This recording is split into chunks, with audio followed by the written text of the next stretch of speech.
Hello and welcome to the Think Global Forum Roundtable. I'll be your roundtable host today, Simon Hodgkins, and today we're talking all about strategy and strategy storming. But before we get into this exciting topic, I'd like to just give a brief introduction for our guests around the roundtable today. Firstly, we're joined by Patrycja Maksymowicz. She's over 30 years experience in growing international business, working with blue chip clients I know, such as Lego, BMW, Scania, Pirelli, many banks, government agencies. She's also the founder of Open Solutions Global and a director of Startup Grind, which is an organization that globally connects over 5 million entrepreneurs from 600 cities across 125 countries. How she fits all that in, I've no idea, but we're delighted that you're here. We're also joined by Frank Hannigan, and Frank is the founding partner at StrategyCrowd. And StrategyCrowd, it's one of Ireland's largest business advisory practices. So you're very welcome too, Frank. Also joining us is María Roa from the Think Global Forum. Hi, María. And of course, our guest speaker today, Doyle Buehler. I like to call Doyle the Chief Expedition Officer. He'll tell us all about why when he comes onto the important topic of strategy storming. But Doyle is also a published author with his book, which is titled Breakthrough, and he's really a strategic storyteller. So Doyle, over to you to kick off our roundtable discussion, and then myself, Patrycja, Frank, María, we'll join you after a short presentation where we can get into the discussion at a deeper level. So thank you, Doyle, over to you. Now, I want to talk about what I call strategy storming. And what we're actually looking at is how can we sort of rethink and reimagine and reinvent how we think about what strategy is and what we need to do and how we need to do it, and all these different pieces that are really quite important to be able to, at the end of the day, what's the purpose of a strategy? It's to create that winning value proposition, to allow businesses to grow, allow them to succeed, allow them to do what we can't do right now through thinking and activity and that sort of thing. So we have to look at how do we actually deal with strategy and what can we actually do to help us with the disruption, the volatility, the crises, the change that we're seeing every single day. And if you haven't been paying attention, it's gotten pretty serious in the last little while. And I'm going to go through how we can actually see these changes and actually how we can then empower ourselves to be able to do something about them and do something that's practical and effective and useful and that sort of thing. And it's a journey to new heights. And what I want to be able to talk about is 4 things that we know right now that's kind of putting us in this place. The quickening. We want to talk about business life cycles and what's happening and why are things seem like it's never this never ending stage of change and that sort of thing. The today and tomorrow matrix, how we kind of have to weigh and balance this today versus tomorrow perpetually as well. And then looking at balance and the fulcrum, the delta of change, and what I have called the AMPS model, which I'll get into that as well, and something that you can actually structure as well. And talking a little bit about survivorship bias and defining the holes and 1 degree of artfulness and 100-day radar. Good thing we're all here for 3 hours, right, María? No, just kidding. We're going to go through this fairly quickly. So yeah, sit at the edge of your seat and hopefully I can answer any questions as well as we can as we get into this.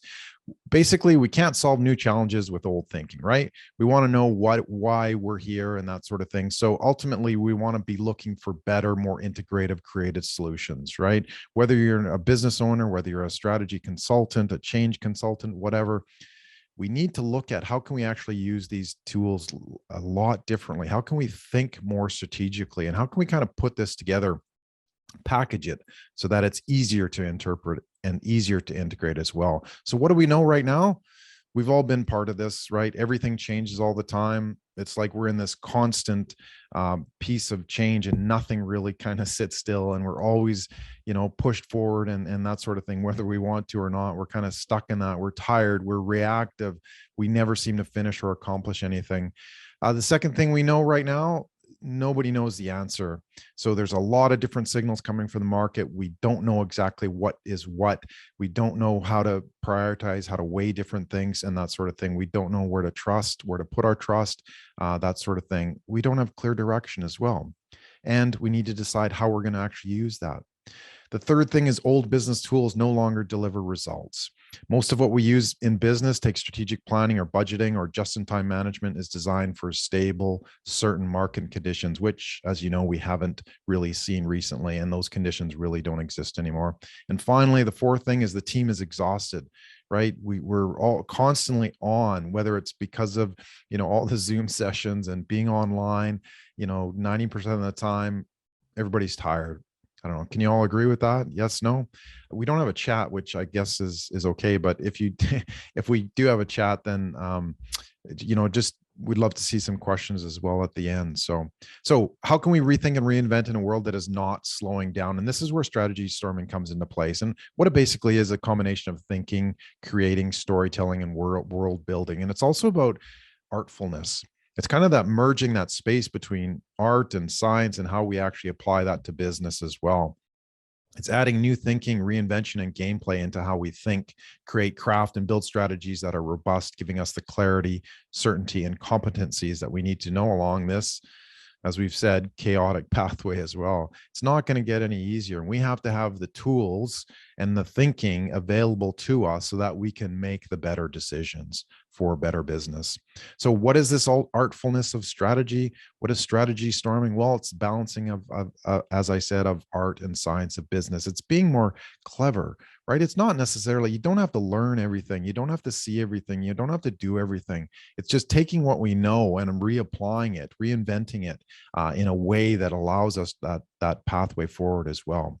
So being more clever, being more creative, being more skillful, thinking more strategically, reducing complex ideas and problems, right? How do we actually make these problems simpler, these challenges that we're facing a lot simpler? How are we crafting uncommon solutions? How are we embracing complexity? How are we comprehending the dynamics of strategy for our business today? So how can we start to see things a little bit differently? This is what's called survivorship bias. We might have seen this example before, but it shows us that we need to look differently at what we're actually seeing and what information we're taking in, and how do we actually relay that, and how do we actually create that information that actually we can act upon at the end of the day. So it's not, if we're using the information but we're not seeing it properly, what does that mean? We come up with incorrect conclusions as well. A great example of this happened in World War II when they were sending bombers over Europe to be able to, make the push into Europe. And a lot of them weren't coming back. And the reason why they weren't coming back was, well, they were getting shot by the enemy, right? But what they decided to do was look at the aircraft that came back and said, okay, well, these all have bullet holes. Let's mark where all these bullet holes are. And then let's put protective cladding on the aircraft where there were holes, rather, because that's where the bullets were hitting, which kind of makes sense, right? It's like, okay, well, we want to protect the aircraft, so let's protect the aircraft that's getting hit. But what the problem was that this isn't what was actually causing the aircraft not to return, right? The aircraft that weren't returning had holes in the exact opposite locations. So they had the holes in the engines, in the cockpit area, in the wing root, and in the tail section as well. So these aircraft were not actually able to make it back. And so they weren't able to protect those returning aircraft. So we see how we have information that we think is valid and we think is useful, but at the end of the day, it's not.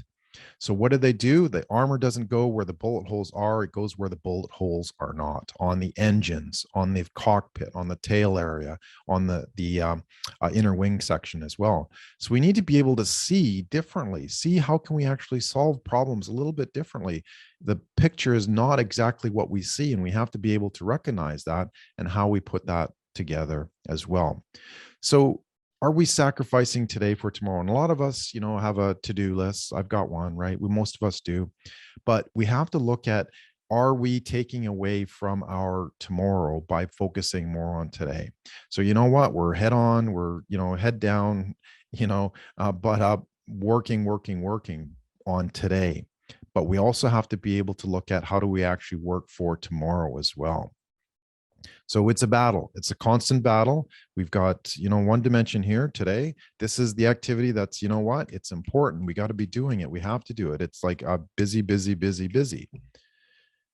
But what are we sacrificing right now? In a lot of cases, we're sacrificing tomorrow. We don't actually see what we can be doing today that helps us with tomorrow.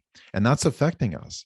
And the way it's affecting us is it kind of puts us into these different areas. If we're looking at this is the today line, this is the tomorrow line, the future line, most of us are in this space where it's called firefighting, right? We've all heard that term. We've all kind of experienced, but it's very short-term fix. It's very long-term pain as well. We're reactive. It's a one-off, unsystematic effort to little to no alignment, right? There's a bias against anticipation and reflection as well. So we need to be able to see that that's what's keeping our head down, is that we're constantly fighting fires. The other place where we're failing today and failing tomorrow as well is what's called the Titanic syndrome. And we only see the disaster when it hits us. And this is, similar to, you've heard the expression, moving deck chairs on the deck of the Titanic, right? We need to look at, are we overconfident? Is this too big or too good to fail? And guess what? We've seen these examples all the time. Blockbuster and financial industry and consulting, they don't see it coming. And it's like, why didn't you see it coming? Well, they didn't take a look at tomorrow as well. We can be in the space called blind idealism, wishing for tomorrow while destroying today. Okay, startups, they're great businesses, but are they too focused on that specific energy of startup? How can they actually move forward? How can they actually prove their business models? And we have to be able to look at that. And where do we want to be? Well, we want to be in this space called reinvention, right? Solving today while building up tomorrow. So we're proactive, we're deliberate, we're embracing an approach to change. It's a balanced, practical action rather, to preserve the best of the old while fostering the new. And we have to change our attitude in terms of how do we actually do this and what tools can we use to be able to understand, let's not sacrifice today for tomorrow, and let's not sacrifice tomorrow for today as well. And the reason being is the quickening. The cycles of business are shortening, and we see this every day. So in 70 years, from 1900 to 1975, roughly, business cycles were about one change every 35 years. That's a half cycle, right? So up the curve and then down the next side type thing. So we needed to be able to look at that. In the last then from 1975 to 2005, it changed to about the business cycle to 15 years and the half cycle about 7.5 years. And what I mean by half cycle is that if you look at a curve, a bell curve, right, we have to decide when are we going to make a change that actually leads us to a positive outcome. And if timing is off, where do you go? You go down the other side of this curve. So we have to decide exactly when that point is. And how do we do that? We do that with data, with information, with understanding how we can apply strategy as well. From 2005 to 22 rather, it's down to 6 years, a 6-year business cycle. So what does that mean? That means every 3 years, businesses have to put on their strategic hat, their reinvention hat, their innovation hat, and say, we need to do this differently. Otherwise, we will not survive. And so you can see we've had to compress these. And one of the interesting things, if we look at this, what is that? What are we actually seeing? We're seeing that symbol, that triangular symbol, which I'll get into shortly, of the delta. And this is how we actually manage change, by integrating change into strategy storming, into how we see things and do things differently. But what's really important is to see this in terms of, okay, it's a balance, right? There's always this constant battle between, left and right and up and down and all that sort of thing. And we need to be able to understand, how do we apply this? And if we can do that, what's really important here? And there's a theory called balance theory, rather, originated by Fritz Heider, basically to show that we develop our relationship with other people and with things in their environment as a system, right?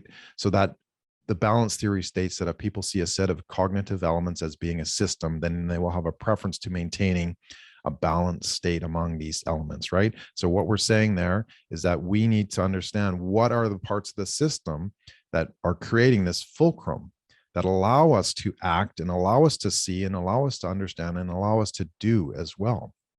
So we need to be able to understand how we do that. So what are we balancing? Heart versus mind, today versus tomorrow, profit versus freedom, art versus science, vision versus mission, today versus tomorrow, audience versus value.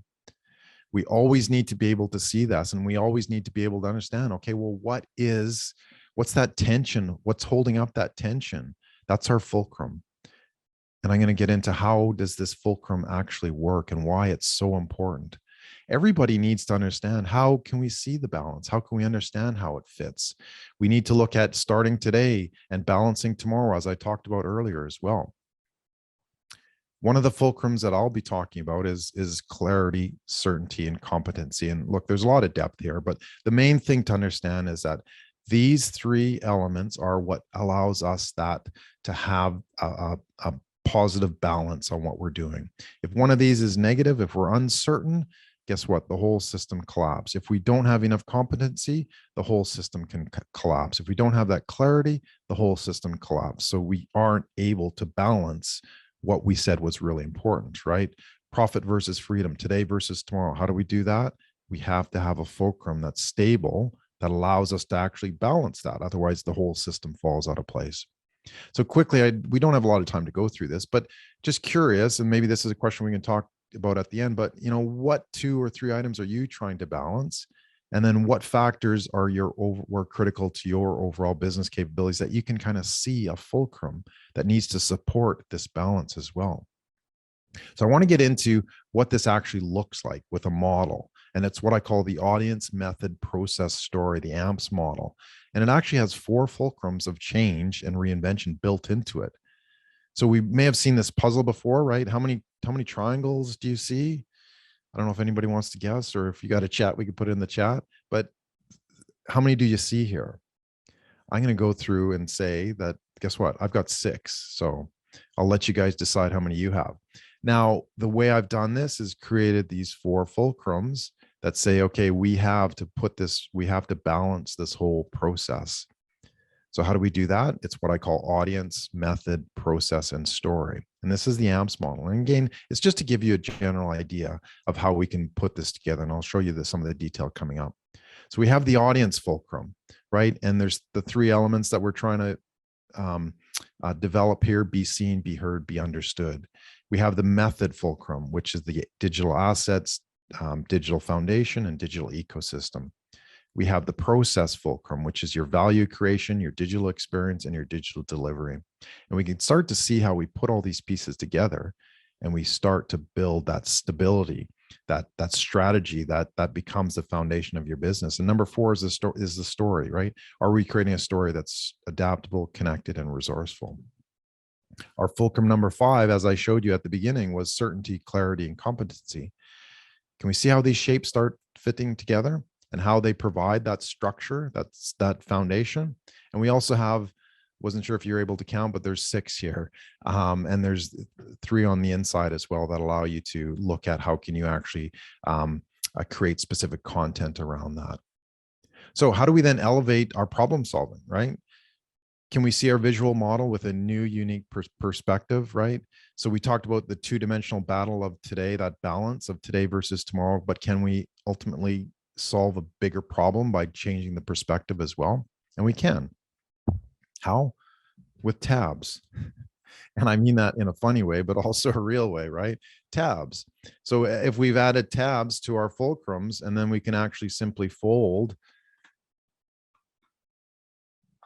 all of our different models together, we can create a fulcrum that's in 3 dimensions. So now we have all the different fulcrums, all the different elements on here that we've been able to define: audience, method, process, and story. How do we define the audience? How do we define our method? How do we define our process? How do we define our story? So we're able to build on that. And that's the exciting part too, is that we can take this and we can then see exactly where do we want to be? Where do we need to go? And how are we actually going to be able to do that? So we've been able to adjust our perspective and create a 3D model of our very own strategy. How? By using a simple concept called our balance. What are we trying to balance? And what is supporting that balance with the fulcrum as well? So I know we don't have a lot of time to practice, but if you want to take a screenshot, you can also grab the Easy Strategy Lab workbook and worksheets. Just point your camera at that, the QR code rather, and you'll be able to take a look at some of the other worksheets as well. And here you can actually fill it in, or you can use the basic model, the AMPS, the AMPS model, to be able to build that, and then keep the tabs, cut it out, keep the tabs, and then you can actually fold it into a cool little, anybody know what shape that is? That'll be the first question. Whoever answers the shape gets a prize. So what else do we need for strategy storming? Well, guess what? We need what's called a radar. Where are you headed? What can you see? Right? We wouldn't go to an airport without knowing where you're going or what flight you're on. So we don't always know, why don't we always know where we're going with our business? And we need to draw that comparison, because we don't show up at the airport not knowing what flight we're going on or where we're heading. So we need to be able to put that into practice as well. So what does radar help you do? What's close versus far? What's off course? What's a priority now versus later? Where are the obstacles? Where are the challenges? Where are we going? What direction? What elevation? What speed? Yet not many businesses actually put this into a strategy, into a strategic plan. And that's why we need to be able to think differently of how are we actually seeing strategy. A lot of us, we're scared, right? Let's be perfectly honest. I'm scared. What's going to happen tomorrow? What are we going to do? Is the economy going to collapse? Is the world going to be engrossed in war or another pandemic, right? Like it's terrible out there, but we're scared. So, but we can't be if we kind of isolate what's really important and what's outside of our control. What can we influence and what can we directly control? And then you notice that this looks like a radar map as well. We're able to see what can we directly control first, what can we influence next, what is outside of our control. So our radar allows us to see what's important now and prioritize it. So I'm going to show you how to create a radar. Remember these triangles that we built previously? All we need to do is take these into each of these specific steps, and it builds us a flight plan. It tells us what's important. So we have audience. Let's put audience down here. Let's use these building blocks: be seen, be heard, be understood. And we can do that all along the way. As we build this model, we're actually using it to build us a priority, to build us a system that says, this is what we need to do next. This is how we're going to do it. This is what we can see is coming. This is what we need to understand is coming. So we're able to do this all with one simple little tool as well. Just to almost wrap up here, but I want to talk about 1 degree of our artfulness. And a lot of times we hear about, you might have heard like the 3% or some percentage point and that sort of thing. And I like to think a little bit differently, because to me, it all comes down to where we're headed and how can we decide where we're going and what we're going to do and all that kind of stuff. So what's 1 degree off of course? Like if you're heading in your airplane, you get in the airplane at the airport, wherever you are, what happens if the pilot's like 1 degree off? And you know what? We probably don't think of this very often, but because guess what? They've got a strategy, they've got a system. But if you're in your airplane and you're the pilot, you're the captain of the ship, and you're 1 degree off course, if you're going somewhere close, trying to use an example here, from Sydney to Melbourne. Okay, I'm in Australia, so from Sydney to Melbourne, it's not very far. It's a couple 100 kilometers. You can get there fairly quickly. It's an hour and a half flight. If I'm 1 degree off course, it's not very far. There's a rule of thumb in the pilot world. I used to be a military pilot, but it's called the 60-to-1 rule of thumb that says for every 60 miles or nautical miles or kilometers, it doesn't really matter what units you use. If you're 1 degree off, you're going to be 1 kilometer off of your target. So if you go 60 kilometers forward, you're 1 degree off, you're 1 kilometer off of where you're actually supposed to be. So you're not technically going to make that destination. But guess what? If you're in a plane, you've got the advantage of elevation. You can look down and see, okay, well, the city's right there. I'm not going to land in the ocean. I can, re-guide the plane and land at the runway type thing, which is good. But if you think of a trip from Perth to New York, right, or Perth to London, right, how long is that flight? It's like 18 hours. If the pilot's 1 degree off, what does that mean? We're not going to land in London, right? We simply are not going to land in London. We might land in Ireland, or we might land in Iceland, or maybe even in Canada, but we're not going to be where we need to be.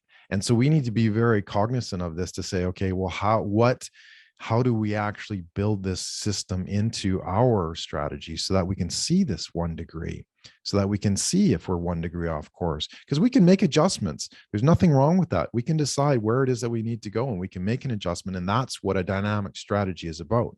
is being able to do that. So we might end up in maybe not Florida, but the Bermuda Triangle or a desert.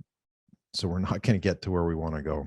So a lot of us are operating the long cycle versus the short cycle, right? The current cycle of business with less time to adapt. So we need to be able to look at what's really important. With a half business cycle of 3 years, we have to be thinking on our toes. We have to have those tools in place to be able to allow us to quickly reinvent, to quickly innovate, to quickly rethink how we're doing. We're fighting fires. We're moving deck chairs on the Titanic. Keep in mind that fear is not the enemy. Strategy storming is giving you exactly how to get there, what you need, when to prioritize, how to be on target with transformation as well. So next steps in your transformation toolkit, pretty simple, right? There's a couple of products that I have that actually allow you to brainstorm some of this stuff. So we're trying to keep things simple. We're trying to add gameplay as well. And that's a huge part of strategy storming as well, is making it fun and interesting and interactive so that we can decide, we can be more creative with our solutions. We can understand how do these pieces fit together. We can play with it like a toy to say, how does this work? And what do I need to be working on? And what is the priority that I need to be focusing on now as well? There's a number of worksheets as well, and I've got a contact at the end as well. The battle is not between leads, profits, and value. It's always been between today and tomorrow, right? Find your balance, find your fulcrum with thinking and creativity. And that's the artfulness of business. And that's what we're calling strategy storming as well. Let's change our perspective and our perspective to change. And I've got a prize. You can win a strategy lab coat, right? Why a lab coat? Well, who's ever taken chemistry class in high school or university or whatever? You put it on and guess what? You know exactly what you're going to be doing, right?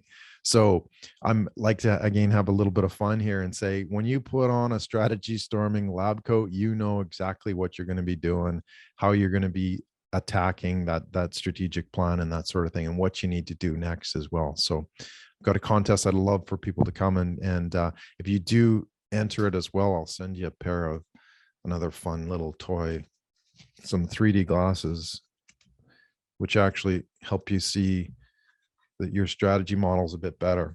No, just kidding. You can still see them without 3D glasses, but when was the last time you wore 3D glasses, guys? Come on.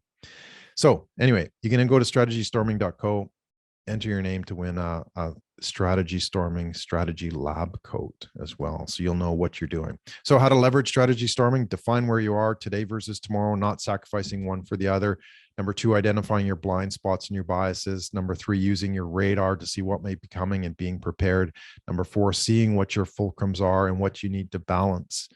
5, testing it out and experimenting, changing your mindset, and put on your lab coat to be able to do that. We need to look at how we're able to create these new adventures, create these new experiences, and create these new opportunities for us by deciding what's really important and how do we put strategy storming together.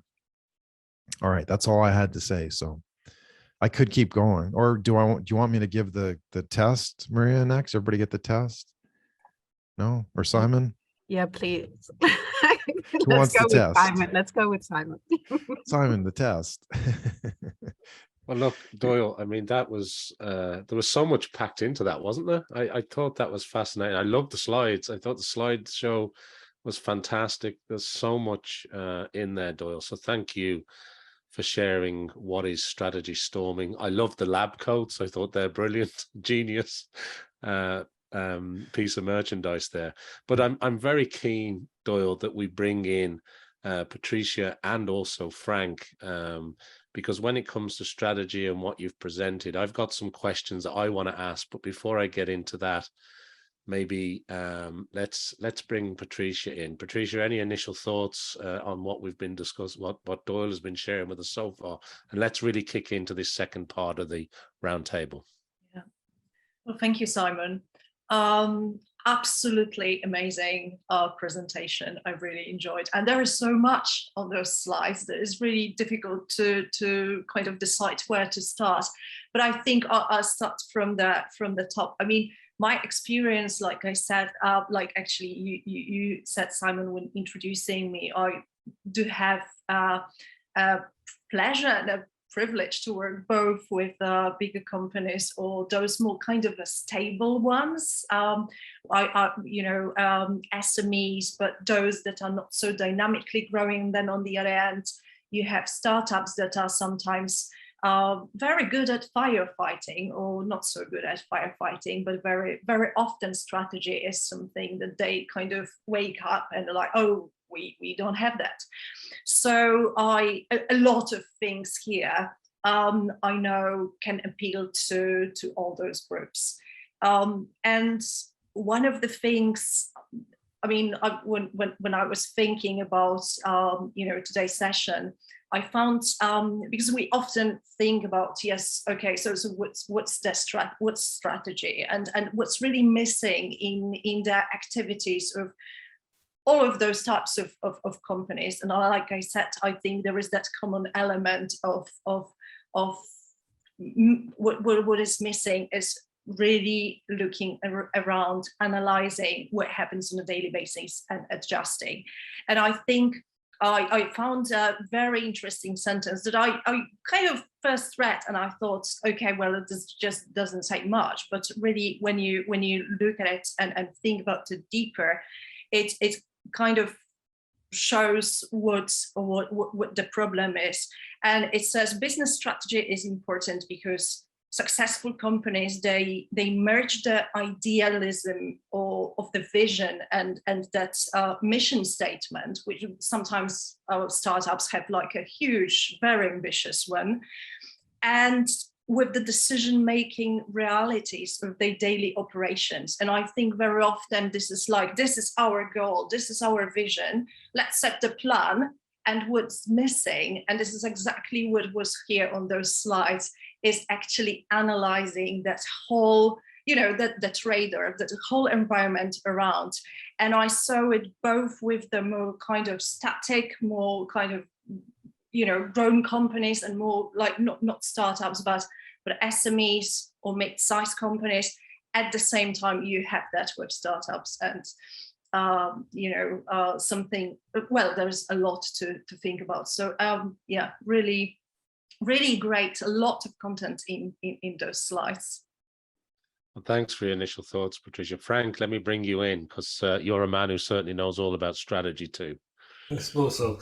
One of the things I would say is what Doyle has done is make this very approachable, because a lot of the thinkers and the writers on strategy don't.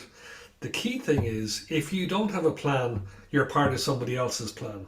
And that's, the most important thing I say to business leaders is, when I go into them, they're breathless, they're firefighting, they're so busy and the work is so important, but they've no perspective. And what happens is things happen to them. So using tools like Doyle's allow people to develop their own strategy, but it's not easy. Like, it requires a lot of time. So, I would say 40% of the companies I work with say, we'd love to work with strategy, we just don't have the time. And I say, your operational excellence pays your salaries, your strategy pays your pension. So let's get to it. So, there's some really interesting ideas. One of the things that I find interesting is, as a warmer-upper exercise with companies I work with, I'll ask them to come up with a better plan for a nearby business, a coffee shop, a little restaurant or whatever, and the ideas are amazing. And then I say, fantastic, now let's do it for your company. And suddenly the shoulders go up and they're nervous and I can understand it, because the concept of planning, the idea of innovation moving from a present state to a better state, is one that is wrapped up in massive failure. And that's the only way you move from present state, is to fail a lot, cheaply, rapidly, often, and quickly. And that's the kind of plan. So when they do it, my God, the difference is amazing. And one of the things that Doyle picked up on is, you are not a standalone entity. You're in a system. You're in a community. We talk now about triple bottom lines. So when I was going to college, it was P&L and cash flow, but now we're talking about sustainability and impact on society, and that's fabulously exciting for me, because now you've got a 3D kind of purposefulness to companies. And if you're an SME in Dublin, you're competing with Google, Facebook, these companies that have very aggressively defined purpose. And if you're a company with 100 people or less, you need to be just as well defined. So I love the idea that Doyle's kind of toolkit can be used by people who are not MBAs, but who are passionate about their company. And it turns that passion into something, that's kind of competently explained and easily understood. Unlike, for example, Liz Truss's mini budget, which doesn't seem to have been, checked out before she actually launched it. So, the idea of being in a system, I think, is really critical. And I think the idea of having a triple bottom line where innovation is focused on the scoreboards, profit, sustainability, and impact on society. All of those things are really good. So very, very, well done, Doyle. That's cool. Very good. Thank you, Frank. Some great insights there. Yeah, the triple bottom line. And I can remember back to when I was in college and we were studying business and finance and all the things that you talked about. But today, sustainability is huge. I mean, it's a very hot topic on all the boardroom tables. And also, just to touch on what Patrycja was saying as well, and you touched on it there, Frank, whether you are a big company, a company with 100 people, or even the smallest startup SME, you're competing on a global stage now. You're competing with the giants and your neighbor. And I think the amount of time and effort, I think you said a couple of times there, Frank, it's not easy, and strategy isn't easy. And I love the line, it pays the pension. I think it really makes you think differently about the importance of strategy, right? And also the asking people to talk about another business rather than themselves, and how that gets it flowing, and yet they're too busy to focus on their own strategy. And yeah, I think that the toolkits will help. So thanks. Doyle, any thoughts on that initial sort of kickoff feedback? No, I really appreciate all the insights as well. And that's just to maybe address Frank's last, or one of his comments, was the level, or the competing on a global scale, right? And some might see that as a negative, but I think there's a huge opportunity there as well, right? We can compete with the Amazons and the Facebooks and all that. I mean, obviously scale is different, but we can compete because we do have access to the same customers, the same audiences, or different audiences from around the world. So really it's having, being able to connect with people from around the world, like for example, this session right here, right? Being able to do that allows us just this immense opportunity, but we have to have the tools to be able to do that. We have to have that thinking that allows us to be able to understand, okay, well, yeah, it's slightly different rules. It's a different way of playing the game. What's important, what's not, what are our priorities? But the access of that has been just absolutely immense as well. So, I just wanted to comment on that. Thank you. Well, thanks, Doyle. Can I thanks, just maybe Patrycja. Can I raise a question to our roundtable guests here? Because one of the things that you touched on, Doyle, was about, everything changes all the time. Frank, you've mentioned Liz Truss, which I think that's a whole other day's discussion. But when it comes to how fast things change today, and Doyle, you also mentioned that the old business tools maybe no longer deliver the results. But the thing that I'd like to tease out, and feel free to jump in on this, is how do we get organizations to actually embrace the change, to take on the challenge of that change? Because as you said, Frank, it's not easy. So would anybody like to maybe dive into that? I can start with Sure. a thought, which actually I think you're reading my mind, Simon, with teasing that sort of question or thought, because one other thing that I reflected on was that change, and I had the opportunity. Sometimes we are approached by companies, and I had an opportunity to engage with the company that's been on the market for 40 years, huge history, family business. They've managed to grow that into a really interesting business with no strategy, maybe something at the beginning, So when we engaged after 40 years in business, they approached me like, we need some rethinking here because referrals do not work anymore. And we need to do something, I don't know, maybe digitalize, maybe do, and I sat down and I thought, so is this correct what I'm hearing? 40 years in business, floating. So I'm very much into sailing. I love flying, but not so much. I'm more kind of a sailing person. So my comparisons are usually on water. And I imagine those companies like those big, huge ships floating with no direction. If they were planes, they would drop down. So I think, you know, we had that, we had a few examples of how it changes, and now it's 6 years, but imagine a company, 40 years, nothing happens. So that's something that, that is, I think, a huge issue still for many.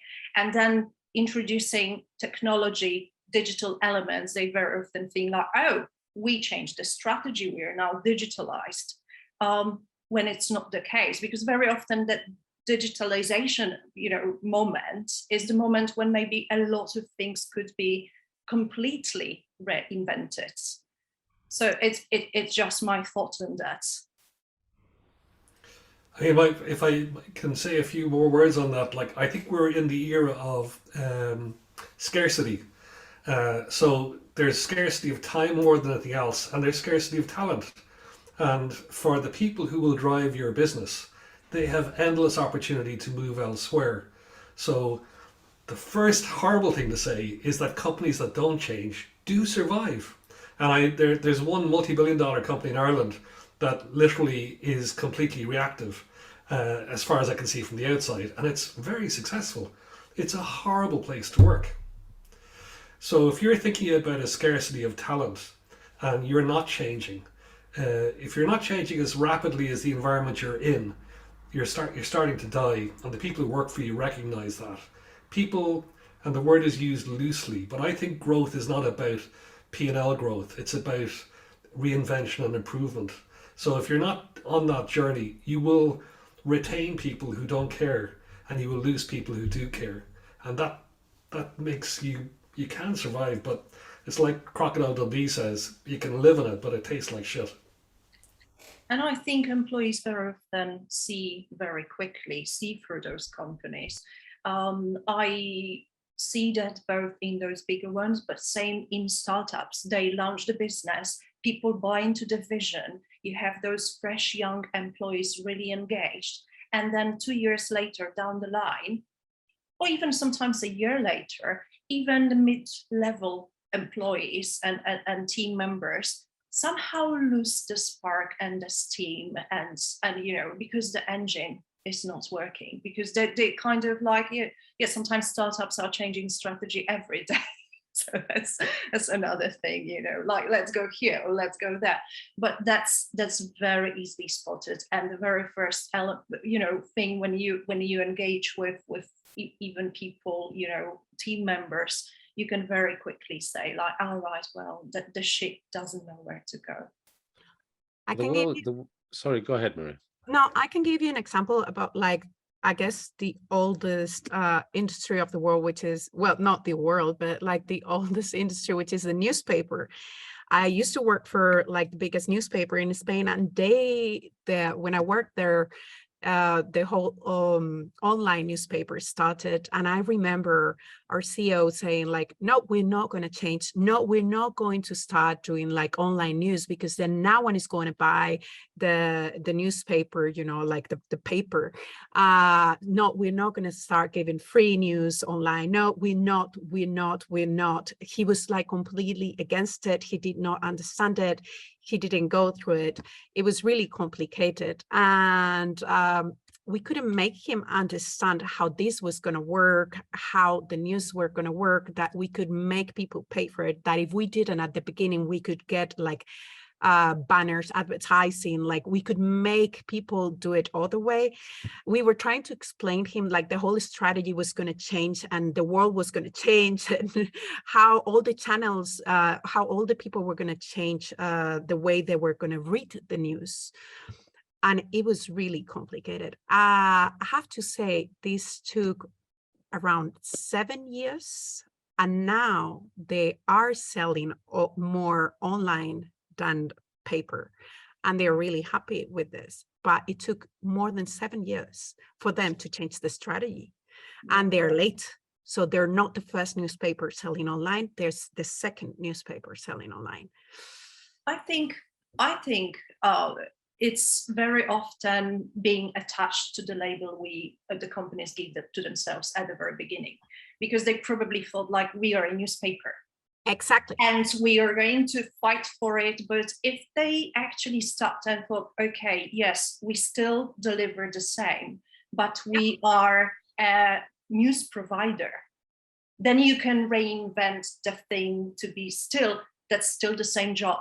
It's just a different look at what you're doing, and you can redesign. But if you stick to like, we are a newspaper, then yes, it's going to be difficult. And sometimes it's not really changing what you do, it's just changing the way you look and talk about it, and strategy things follow. At the end it did, but Yeah. At the end of the day, the past is kind of littered with the carcasses of businesses that have either had change forced upon them or decided that ego drove them, over the edge kind of thing. It's like, no, I'm not going to change. Why would I change? I don't need to change. Nobody needs to change. We're not, it's business as usual, right? yeah, So he kept saying paper was never going to die, and well, yeah, and obviously they still keep selling newspapers, but obviously not the same way. yeah, exactly. So, go ahead, Frank.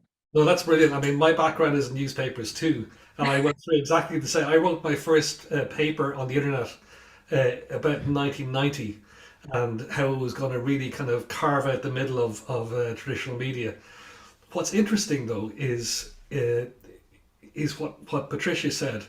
What is it that you want to be famous for? And I always go back to the Japanese model, which I probably am not pronouncing properly, Ikagi, but in its simplest, it's what do you love doing, what do you have a competitive advantage doing, and what does the market value? And if the media organizations that have thrived are constantly having this internal discussion, what are we famous for? What are we good at? What do we love doing? And for me, the way I manage strategy is get companies to manage growth within constraints. So I teach them to imagine themselves as being the harbour with a small number of berths, and each of those berths is a customer, and depending on the company there's an appropriate scale of berths, and it's who gets us the most, who can we create the most value for, and using those triple bottom lines you can start have a scoreboard. And if you're working with a client who is not producing a profit for you, inevitably you're not creating enough value for them. There may be short-termism where there's a disconnect between the value you create and the value you capture, but in the long term people are vaguely rational, especially B2B. And if you want to charge more, you've got to create more value, which means constant reinvention, constantly destroying what it is that you are to be something better. Schumpeter's storm, which kind of allows you to reimagine yourself. So yeah, and this loops back into something that Doyle said in his presentation, that it's that fear is not the enemy. I mean, we need to take into care that things are changing constantly again, as Doyle also said in the beginning. So we need to take into account that fear is going to be there. Things are changing, and we need to plan, which is something that I do also always in my work, because at the end I'm an events manager, so I need to plan 100% of the things that can happen, so that in case something unexpectedly happens, I have time to handle the unexpected. So all my fears will be solved, so they had to take that into account too. Did they have fears? Okay, let me know which are your fears, so I can take them into account and solve them for you. So we can study those, we can check which they are. Do you think we're going to lose money? No, because I'm going to tell you why we're not. We're going to get money from advertising. Why? Which way? This way. We had all those answers, and they kept having fears. We do not need, fear is not the enemy. And this is very important. So thank you, Doyle, for pointing that out on your presentation.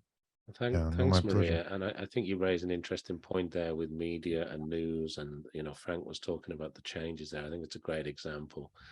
I do want to acknowledge one of our audiences said that, it's true that old business tools no longer deliver, but, find it somewhat frustrating that businesses reluctantly embrace trends, but prefer to stick with what worked in the past, right? I think Frank's acknowledging that, but then they complain that their business has stagnated. And I wanted to maybe sort of dive a little bit deeper, because we've all been talking about the change, whether it's the success, or you were talking about a company that survived for 40 years, et cetera, et cetera. But one of the slides that we talked about here that Doyle was presenting was that between 1900 and 1975, you said it was about every 35 years. And then we sort of moved to 1975 to 2005, and it dropped to 7.5 years, which was significant. And today you were talking, if I got it right, Doyle, about a 6-year cycle. So you needed to be reinventing at a minimum of every 3 years. And to me, it sounded both exciting and exhausting. It reminded me of this word pivot that became very fashionable in the small startup world, Patrycja, where everybody's pivoting. It seems like they couldn't stick to a strategy for longer than a week. Maybe I'm over exaggerating for effect here, but pivot became, pivoting my business. Pandemic forced change, forced digital transformation on it. And I'm just wondering this roundtable panel's view on being forced to change. It's very different from having a planned approach to strategy, isn't it? So anybody want to sort of jump in on that? I just want to sort of tease that out a little bit. Well, I think that's the point too, is that we can look at change in terms of it being like this big freight train, right? That's coming down the mountainside and it ain't slowing down, and you better get out of the way.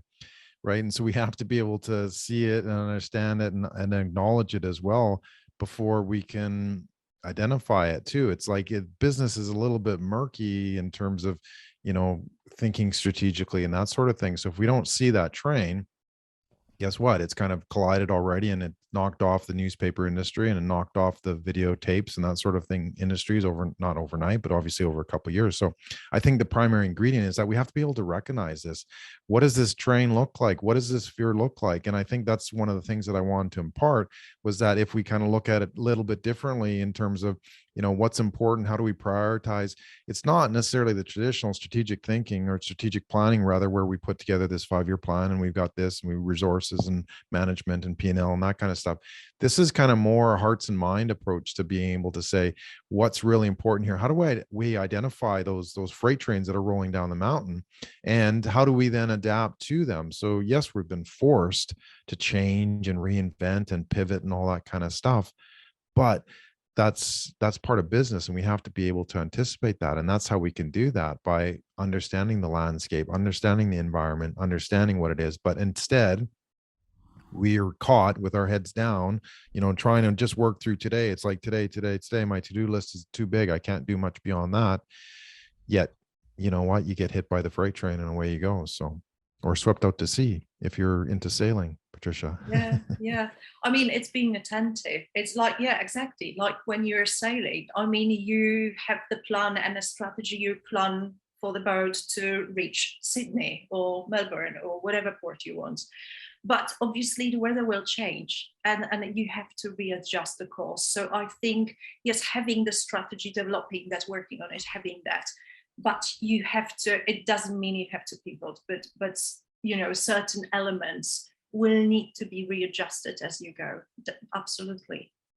I think what's interesting is that if you look at the most first world countries, young men die mostly from suicide.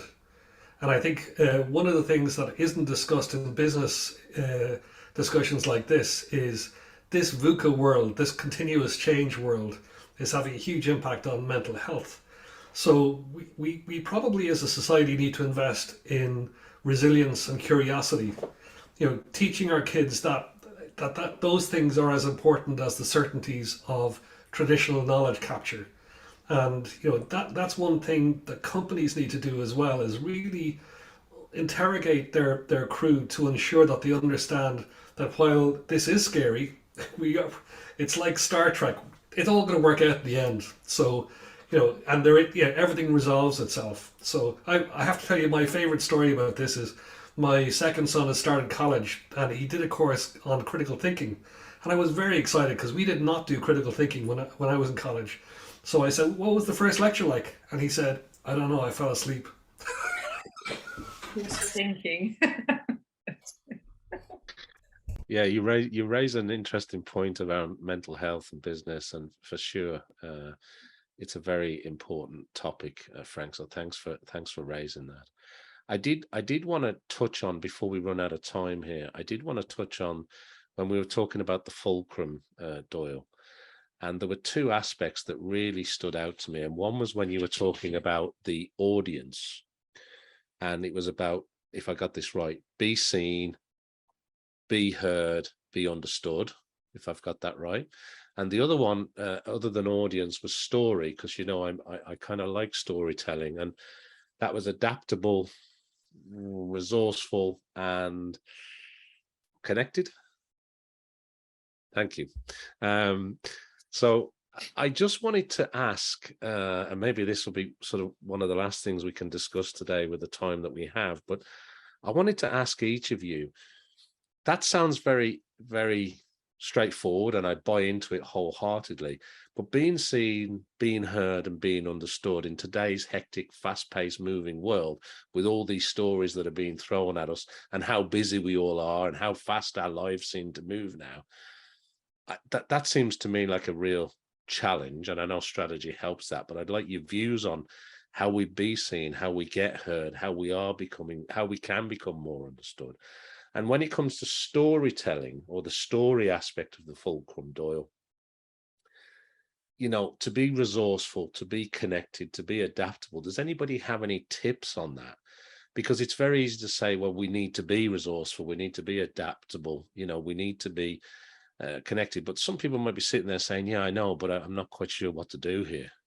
So could I throw that out there, and just maybe we could just pick that out a little bit more? So I'm not sure who'd like to maybe start on that.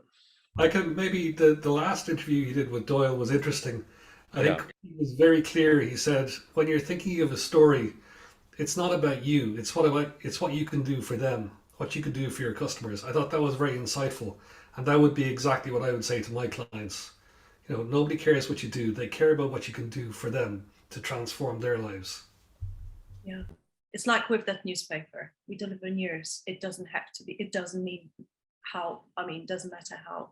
I think talking about that, being heard, being understood, it's very difficult because there is a lot of noise out there, and we know that very well. It's enough to go on LinkedIn every day, and everyone wants to be heard and understood and seen.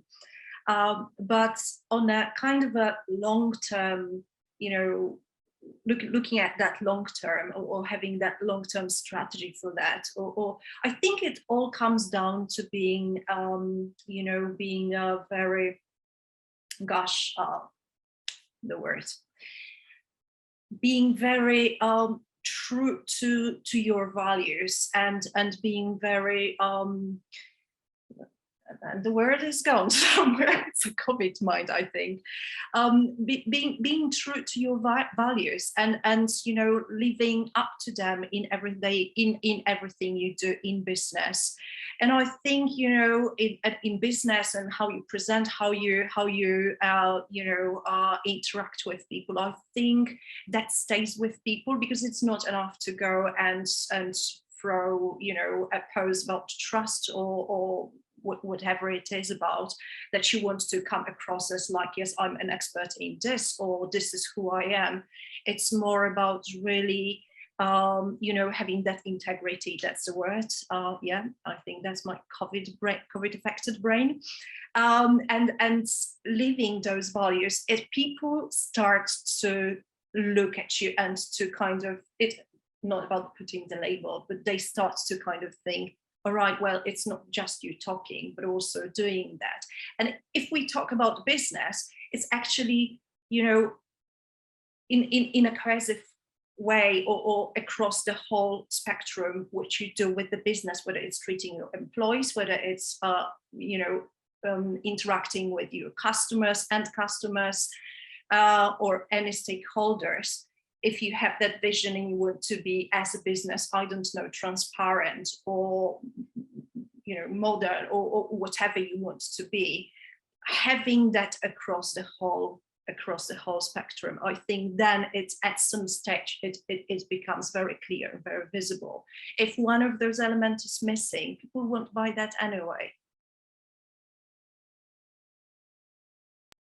Yeah, those are great points. Do you mind, Simon? Do we have a few minutes or? Yeah, go ahead, Doyle.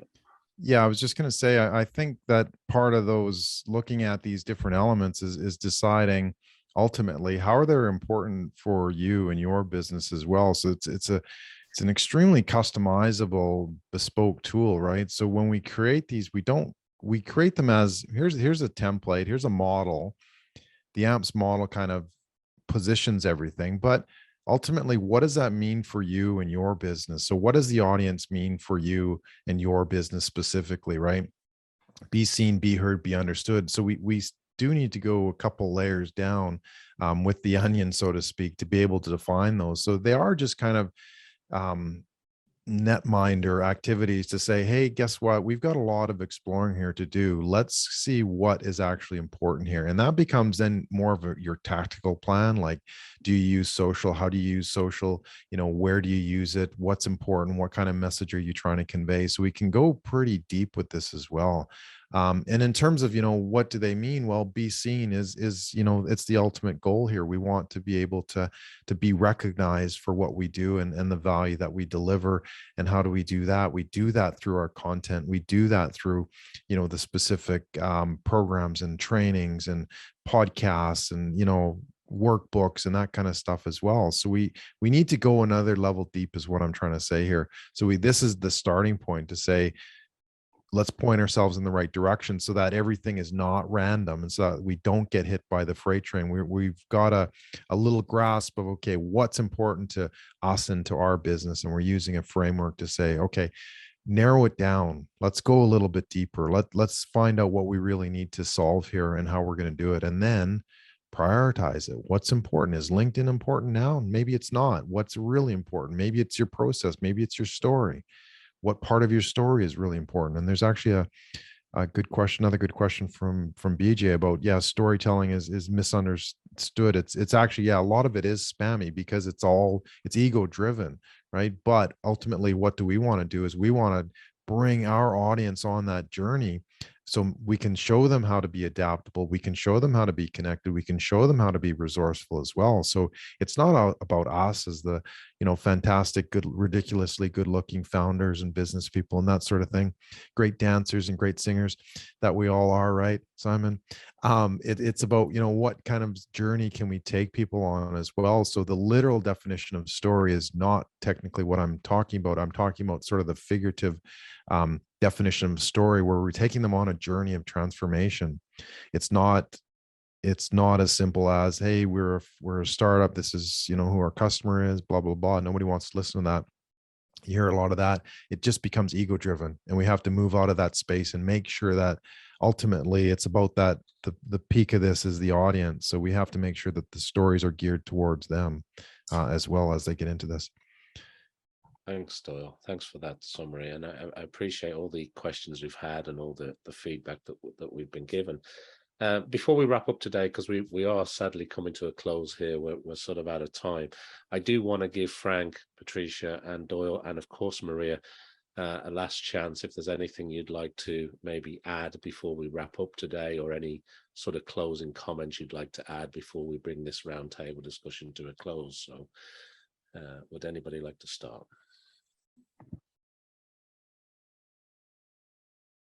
Maria says no. Oh, no. I just want to thank Doyle for his presentation. I mean, I don't have anything else to say. Thank you. It was a great presentation. Yeah, it was a great presentation, and it was great to hear from Frank and Patrycja the thoughts. So thank you for that. Yeah, I absolutely the same comments, and I think the big thing is less reacting, more reflecting. Let's make it a better place. Oh, Thank yeah. you, Frank. Absolutely, I couldn't agree more. I mean, amazing presentation. I really enjoyed. There's a lot of a lot to think about for everyone, and it doesn't matter whether you're a strategy specialist or whether you've developed a number of strategies. I think this is something that you always you never stop learning, and you never stop reviewing. So yes, it never ends. Oh, and fear is not the enemy. And fear is not an enemy. There's an opportunity that always. There is. Yeah. And 3D glasses aren't the solution either, but they certainly make you look good. I had my 3D glasses last time, I think 10 years ago or so. Oh my goodness. To answer your question, Doyle. I remember going to 3D, a movie. it's 3D. I went to a movie, used that, I thought it was the worst movie ever because I didn't think I saw anything. I had the TV with the glasses that you have to wear, and I thought, like, I just don't feel comfortable. Yeah, but well, listen, I look forward to the 3D strategy storming, or maybe the metaverse strategy storming, Doyle. I look forward to that. You seem to be bringing that back. But look, I want to thank everybody who's joined us live today, and also thank people who maybe are watching this back on a replay. We do appreciate it, because this roundtable discussion will be shared with the Think Global Forum community and the wider public globally. So thank you very much indeed to Patrycja, Maksymowicz. It's been an absolute pleasure to have you with us today for the roundtable. Thank you for Frank Hannigan for joining us today from StrategyCrowd, and of course María Roa, my colleague here at the Think Global Forum, and our guest speaker today, Doyle Buehler. It's been an absolutely fascinating discussion on strategy and strategy storming, and I hope you enjoy the topic today. So look, I've been the Think Global Forum Roundtable host, Simon Hodgkins. Thank you, everybody, and thank you for joining. That brings this roundtable discussion to a close. Thank you, Simon. Thank you. Thank you. Thank you very much.